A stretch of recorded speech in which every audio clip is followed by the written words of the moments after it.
ನಮಸ್ಕಾರ, ಸಿಂಚನಾ ಕಿಚನ್ಗೆ ಸ್ವಾಗತ. ಇವತ್ತು ಟೊಮೆಟೊ ರಸಂ ಮಾಡುವುದನ್ನು ನೋಡೋಣ ಬನ್ನಿ.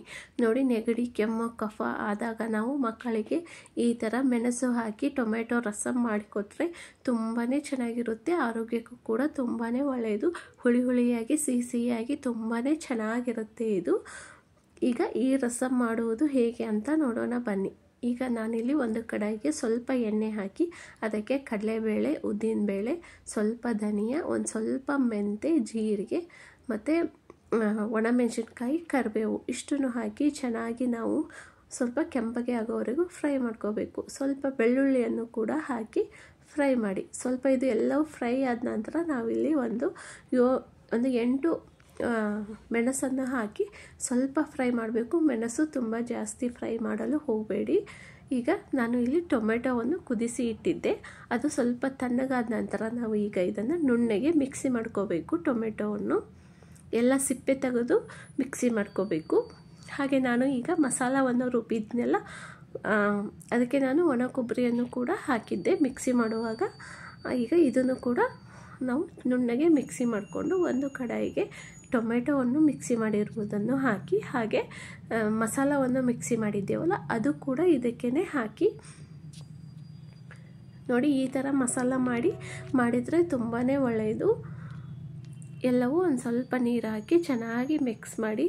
ನೋಡಿ, ನಿಮಗೆ ಎಷ್ಟು ತಿಳಿಯಾಗಿ ಬೇಕೋ ಅಷ್ಟು ತಿಳಿಯಾಗಿ ನಾವು ಮಾಡ್ಕೋಬೇಕು. ಸ್ವಲ್ಪ ಹುಣಸೆ ಹಣ್ಣಿನ ರಸವನ್ನು ಹಾಕಿ, ಸ್ವಲ್ಪ ಅರಿಶಿನ, ರುಚಿಗೆ ತಕ್ಕಷ್ಟು ಉಪ್ಪು, ಸ್ವಲ್ಪ ಬೆಲ್ಲ ಹಾಕಿ ಎಲ್ಲವೂ ಚೆನ್ನಾಗಿ ಮಿಕ್ಸ್ ಮಾಡಿ. ಈಗ ಇದಕ್ಕೆ ನೀರು ಹಾಕಿ, ನೀರು ನೋಡಿ ಹಾಕಿ, ನಿಮಗೆ ಎಷ್ಟು ಗಟ್ಟಿ ಬೇಕು ಅಂತ. ಸ್ವಲ್ಪ ಗಟ್ಟಿಯಾಗಿದ್ದರೆ ಚೆನ್ನಾಗಿರುತ್ತೆ. ಈಗ ಇದನ್ನು ನಾವು ಚೆನ್ನಾಗಿ ಕುದಿಸ್ಕೋಬೇಕು.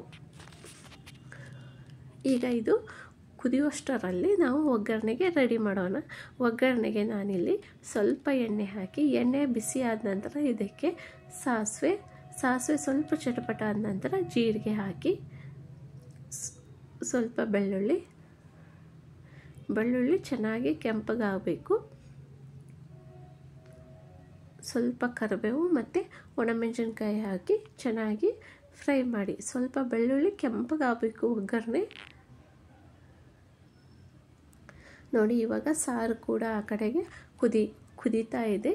ಇದನ್ನು ಸಾರಿಗೆ ಹಾಕಿಬಿಡೋಣ ಒಗ್ಗರಣೆ. ನೋಡಿ, ಅನ್ನ ಜೊತೆಗೆ ಈ ರಸಂ ತುಂಬಾ ಚೆನ್ನಾಗಿರುತ್ತೆ.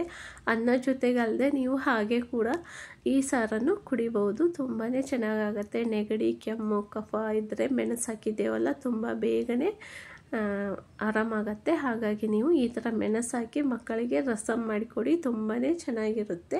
ಮಸಾಲ ಕೂಡ ಅಷ್ಟೇ ತುಂಬಾ ಡಿಫ್ರೆಂಟಾಗಿ ಚೆನ್ನಾಗಿದೆ. ಈ ವಿಡಿಯೋ ಇಷ್ಟವಾದರೆ ನಮ್ಮ ಚಾನಲನ್ನು ನೀವು ತಪ್ಪದೇ ಸಬ್ಸ್ಕ್ರೈಬ್ ಮಾಡಿ, ಲೈಕ್ ಮಾಡಿ, ಕಮೆಂಟ್ಸ್ ಕೊಡಿ ಮತ್ತು ಶೇರ್ ಮಾಡಿ. Thank you.